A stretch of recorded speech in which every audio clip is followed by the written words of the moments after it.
Hello guys, welcome back. कहानी की शुरुआत रिचर्ड क्रॉफ्ट की आवाज से होती है। वो बताते हैं कि जापान की जो पहली रानी थी उसका नाम हिमिको था। उसके पास जादुई शक्तियां थी जिससे वो किसी को भी छूकर मार सकती थी और किसी को भी बर्बाद कर सकती है। लेकिन उसके जर्नल्स ने उसे धोखा दिया। वो उसे ट्रेजरस डेविल सी के एक आइलैंड पे ले गए और वहाँ पे उसे चट्टानों के नीचे दफनाया गया। कहा जाता है कि आज भी वो जिंदा है और इंतजार में है कि कोई उसे आजाद करवाए। मेरे पास वो नक्शा है जिससे मैं हिमिको को ढूंढ सकता हूँ और वो मैं पहला इंसान बनना चाहता हूँ जो उसे ढूंढ ले। पर इसके लिए मुझे अपनी बेटी लारा, जिससे मैं बहुत प्यार करता हूँ, उसको पीछे छोड़ना पड़ेगा। धीरे धीरे वक्त बीतता है और अब लारा बड़ी हो चुकी है। लारा बॉक्सिंग की ट्रेनिंग लेती है जहाँ पे उसका ट्रेनर उसे कहता है कि तुम्हारे कई महीनों की फीस बाकी है, अगर तुमने फीस ना दी तो तुम्हें खेलने नहीं दिया जाएगा। लारा साइकिल पे कोरियर का काम करती है और एक दिन वो अपने साथ काम करने वाले लोगों के साथ पैसों के लिए साइकिल रेस करती है। लारा सबसे आगे होती है, लेकिन आज भी वो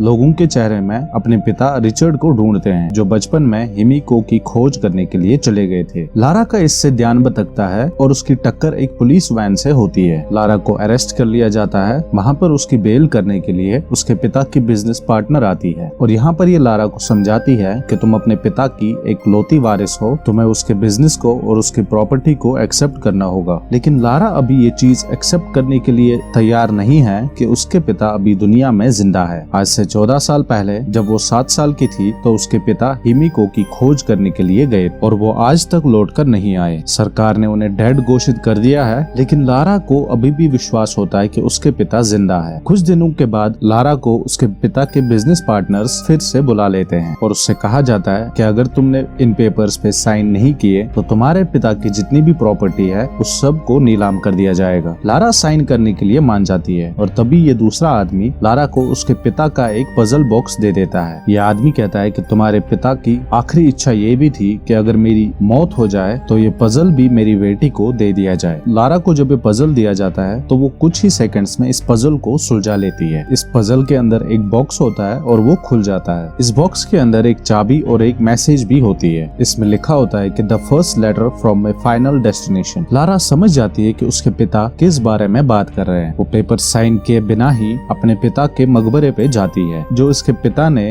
अपने जाने से पहले बनवाया था। और जब ये यहाँ पर अपने पिता के नाम के पहले अल्फाबेट को प्रेस करती है तो वहाँ से एक की होल बाहर आता है। लारा जब इसे उस चाबी से खोलती है जो उसे उस पजल बॉक्स में मिला था तो साइड से एक दरवाजा खुलता है। ये तय खाने का दरवाजा होता है जहाँ पर उसके पिता की बहुत सारी चीजें कलेक्शन रखी होती है। यहाँ पर एक कैमरा भी होता है जिसमें इसके पिता ने इसके लिए एक मैसेज भी रिकॉर्ड किया होता है। इसके पिता इस वीडियो में कहते हैं कि अगर तुम इस वीडियो को देख रही हो तो इसका मतलब है कि मैं मर चुका हूँ। मैं जानता था तुम पजल सुलझा लोगी। तुम्हारी माँ की मौत के बाद मैं पूरी तरह से टूट गया था और इसीलिए मैंने दूसरी दुनिया की खोज करना शुरू कर दिया। और तब मुझे हिमिको के बारे में पता चला जो जिंदगी और मौत पर कंट्रोल कर सकती थी। मैंने उस पे रिसर्च की और जब मुझे अपनी रिसर्च पे यकीन हो गया तो मैं उसकी तलाश में निकल पड़ा। और अब तुम्हें मेरा एक काम करना होगा, यहाँ पर जितनी भी रिसर्च है उस सब को तुम्हें पूरी तरह से खत्म करना हो, क्योंकि अगर ये किसी गलत हाथों में लग गई तो इसका अंजाम बहुत बुरा हो सकता है। लारा इनकी बात को नहीं मानती और वो यहाँ पे पड़ी रिसर्च से ये पता लगाते हैं कि वो किस जगह गए थे और अब वो भी अपने पिता की खोज करने के लिए जाना चाहती है। लेकिन वहाँ जाने के लिए लारा को पैसों की जरूरत है और लारा अपने पिता का दिया हुआ पेंडेंट भेज देती है। लारा इसे एक एंटीक शॉप में गिरवी रख देती है और अब लारा जापान के हांगकांग शहर में पहुँच जाती है और यहाँ से इसे उस आइलैंड पे जाना है जिसका नाम यामाटाई होता है। लारा के पास उस बोट की तस्वीर भी होती है जिससे उसके पिता भी गए। इसके पिता ने इस बोट वाले को $20,000 दिए थे और लारा भी इस बोट तक पहुंच जाती है और लारा को पता चलता है कि अब इस बोट में वो आदमी नहीं है जिसे उसके पिता ने $20,000 दिए थे, बल्कि यहाँ पे उसका बेटा होता है। उसका बेटा भी कहता है कि मेरे पिता भी बहुत साल पहले एक सफर पे गए थे और जहाँ से वो लौट कर नहीं आए। लारा समझ जाती है कि उसके पिता भी लॉरेन के पिता के साथ इस सफर पर गए थे जो अभी तक लौट के नहीं आए। लारा लॉरेन को इस आइलैंड पे चलने के लिए कहती है पर लॉरेन साफ साफ मना कर देता है। ये कहता है कि जिस आइलैंड पे तुम जाना चाहती हो ये डेविल सी के मिडल में है और वहाँ से कभी कोई लौट कर नहीं आता। पर लारा इससे पैसों की लालच दे देती है तो ये मान जाता है और ये दोनों इस सफर के लिए निकल पड़ते हैं। सफर के दौरान लारा को उन डॉक्यूमेंट से ये पता चलता है कि ट्रिनिटी नाम का एक और ग्रुप था जो इन शक्तियों की खोज करना चाहता था, पर वो इन शक्तियों का इस्तेमाल दुनिया को अपने कब्जे में करने के लिए चाहते थे। अब इसी रात को समंदर समुद्र में तूफान आ जाता है और लॉरेन कहता है कि ये तूफान इस बात का सबूत है कि हम डेविल्स सी तक पहुंच गए हैं, यानी कि वो आइलैंड अब आस पास ही है। तूफान की वजह से इनकी बोट काबू में नहीं रहती और वो चट्टानों से टकरा जाती है, जिस वजह से इन दोनों को इस बोट से कूदना पड़ता है। लारा की आंखें खुलती है तो वो एक आइलैंड पे होती है और ये यामाटाई आइलैंड ही होता है, पर इससे पहले वो कुछ समझ पाए कोई उसे बेहोश कर देता है। जब उसकी आंखें खुलती हैं तो उसके सामने मथायस नाम का एक आदमी होता है जो यहाँ पर सभी लोगों का लीडर होता है और ये ट्रिनिटी ग्रुप के लिए काम करता है। ये कहता है कि मैं यहाँ से सिर्फ फोन कॉल कर सकता हूँ और तब तक वापस नहीं जा सकता जब तक मैं अपनी रिसर्च को पूरा नहीं कर। वो लारा को उसके पिता की डायरी भी दिखाते हैं जो उसने लारा के बैग से निकाली होती है। ये कहता है कि ये इस दुनिया की सबसे बेशकीमती किताब है और ये मुझे चाहिए। तुम्हारे पिता रिचर्ड की रिसर्च बेमिसाल थी, लेकिन मुझे उन्हें मारना पड़ा, पर अब मुझे उसका कोई भी मलाल या दुख नहीं है क्योंकि अब मेरे पास उनकी डायरी है। इसके बाद लारा को बाहर भेजा जाता है और वो देखती है कि यहाँ पर बहुत सारे लोगों को बंधक बनाया गया है और इनसे ये काम करवा रहे होते हैं, ये चट्टानों में ब्लास्ट करवा रहे होते हैं क्योंकि ये लोग किसी भी तरह से हिमिको को ढूंढना चाहते हैं। यहाँ पर लारा को लॉरेन भी दिखता है और इससे भी बंदी बना लिया गया है। ये लारा को बताता है यहाँ पर जितने भी लोग बंदी हैं ये लोग या तो फिशरमैन हैं या इन्हें झूठ बोलकर यहाँ पर लाया गया है और अब ये सब उनके गुलाम हैं। और अब ये सब लोग दूसरी जगह पर पहुंच जाते हैं जहाँ पर मथायस इनको लेके आता है और वो लारा के पिता रिचर्ड की डायरी में देखता है कि उसमें एक फोटो है और ठीक वैसी ही चट्टान उसके सामने होती है। इसे देख के मथायस बहुत खुश होता है क्योंकि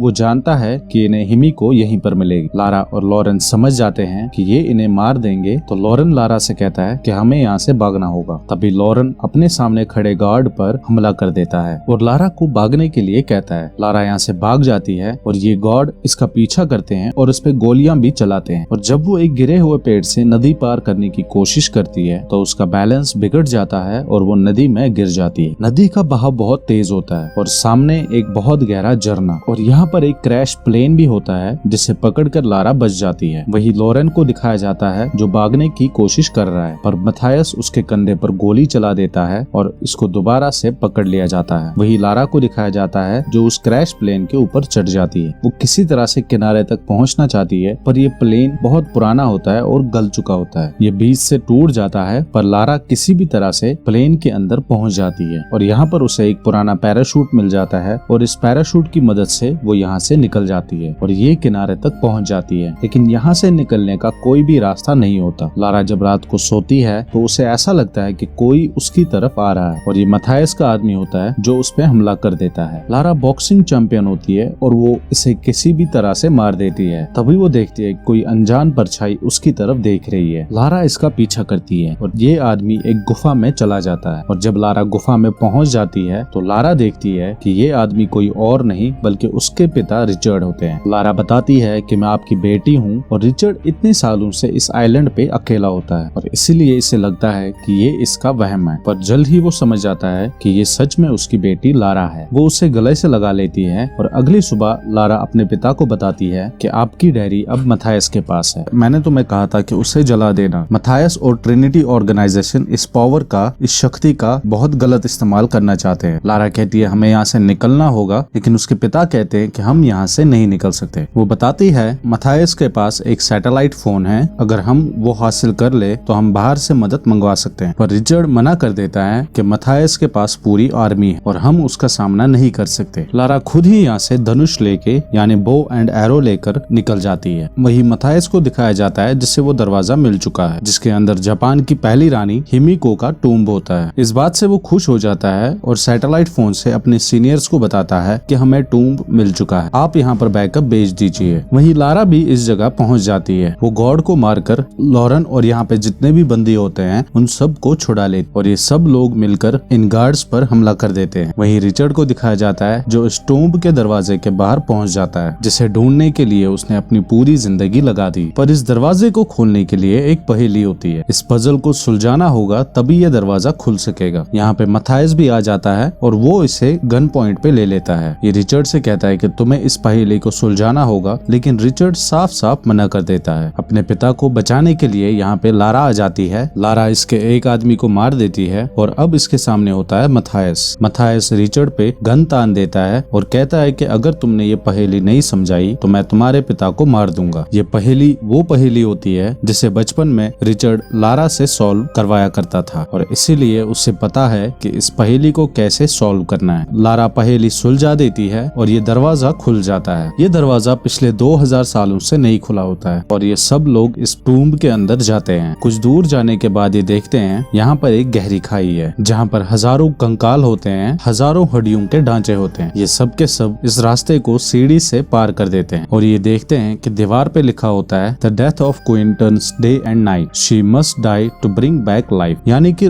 रानी की जो मौत है वो दिन को रात में बदल देगी, पर उसे मरना पड़ेगा तभी जिंदगी वापस आएगी। अब ये लोग आगे बढ़ रहे होते हैं तो इनमें से एक का पैर एक ब्लॉक में पड़ जाता है और दोनों तरफ से दरवाजे बंद हो जाते हैं और नीचे का जो फ्लोर होता है वो धीरे धीरे गिरना शुरू हो जाता है। उस फ्लोर के नीचे एक बहुत गहरी खाई होती है। तभी लारा को यहाँ पे एक चाबी का निशान मिलता है और वो सबसे कहती है कि तुम सबको यहाँ पर चाबियां मिलेंगी। वो देखते हैं कि यहाँ पर अलग अलग रंग की चाबियां होती हैं और एक एक करके ये जब चाबियां लगाते हैं तो इनकी कोई भी चाबी काम नहीं करती। तभी लारा को वो लाइन याद आती है, queen must die to bring back life. और लाइफ यानी जिंदगी का जो रंग होता है वो हरा होता है और इसीलिए वो येलो कलर के ऊपर ब्लू कलर की चाबी लगाती है जिससे ग्रीन कलर बन जाता है और यहाँ पर ये दरवाजा खुल जाता है। और ये देखते हैं कि इनके सामने एक बहुत पुराना टूम्ब है जिसके अंदर हिमिको दफन होती है। ये सब के सब अंदर चले जाते हैं। इनके सामने हिमिको का कॉफिन होता है यानी कि हिमिको का मकबरा होता है। लारा देखती है कि दीवार पर हिमिको की कुछ पेंटिंग्स बनी हुई है। वो कहती है इन पेंटिंग्स के हिसाब से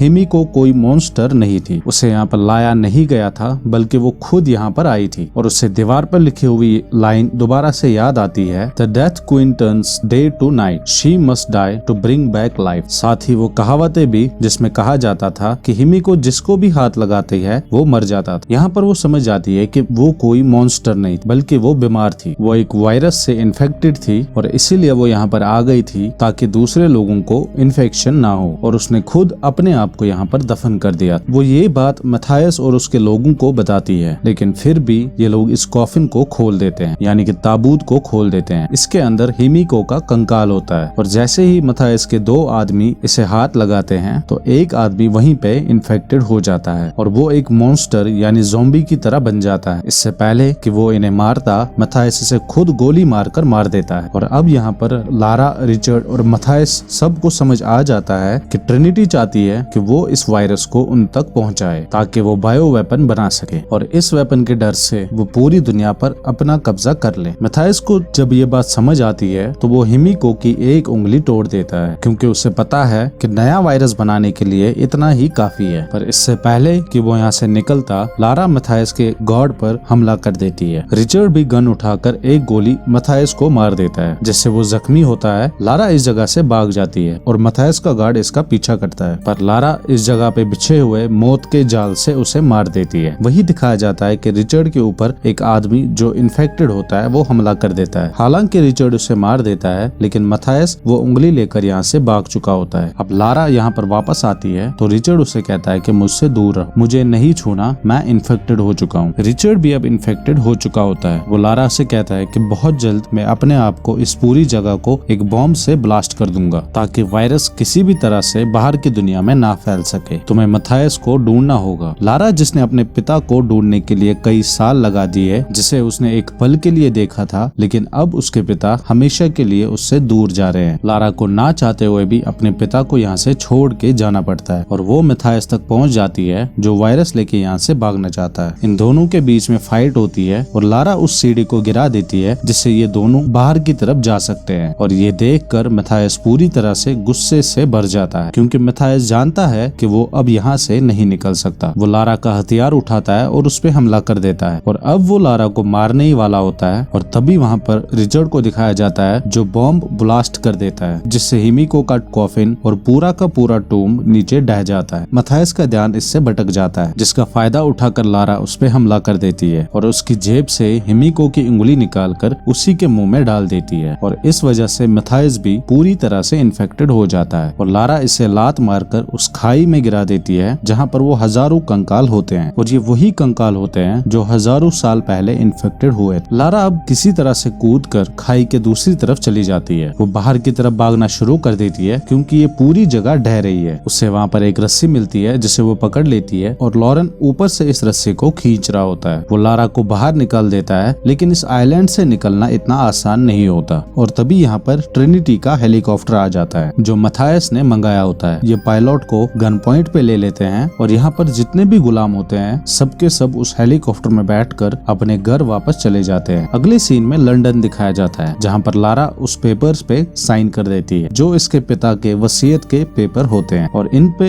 इसने आज तक साइन इसलिए नहीं किया होता है क्योंकि लारा ने अपने पिता की मौत को एक्सेप्ट नहीं किया था। पेपर साइन करके जब वो उन कंपनीज को देखती है जो उनके पिता ने खरीदी थी, और इसमें एक कंपनी वो भी होती है जो उस आइलैंड पे सामान पहुंचाती थी, लारा को शक होता है और एक बार वो उसी तय खाने में चली जाती है जहाँ पर उसके पिता ने वो रिकॉर्डेड टेप रखा था। और जब वो ट्रिनिटी की फाइल देखती है तो उसे पता चलता है कि ये एक एंशिएंट ऑर्गेनाइजेशन है जो सुपर नेचुरल चीजों पर अपना कब्जा कर लेते हैं ताकि वो इंसानों को अपना गुलाम बना सके। और इसके पिता की जो बिजनेस पार्टनर एना है वो ट्रिनिटी की एजेंट होती है, और लारा ने जिन पेपर्स पे साइन किया है उसके अकॉर्डिंग उसका उसके पिता की किसी भी चीज पर अधिकार नहीं है और सारे के सारे राइट्स अब एना के पास है। पर लारा हार मानने वालों में से नहीं है। वो ट्रिनिटी से एना से लड़ने का फैसला करती है और इसके बाद वो उस दुकान पर जाती है जहाँ पर इसने अपने पिता का लॉकेट गिरवी रखा था। वो इन्हें उनके पैसे वापस कर देती है और अपने पिता का पेंडेंट ले लेती है। तभी वो देखती है कि इनके पास यहाँ पर बहुत सारे हथियार भी हैं और लारा इनमें से 2 गन्स खरीद लेती है जो कि ट्रिनिटी के खिलाफ लड़ाई का एक आगाज होता है। और इसी के साथ ये मूवी यहाँ पर खत्म हो जाती है। उम्मीद करते हैं आपको ये कहानी पसंद आई होगी।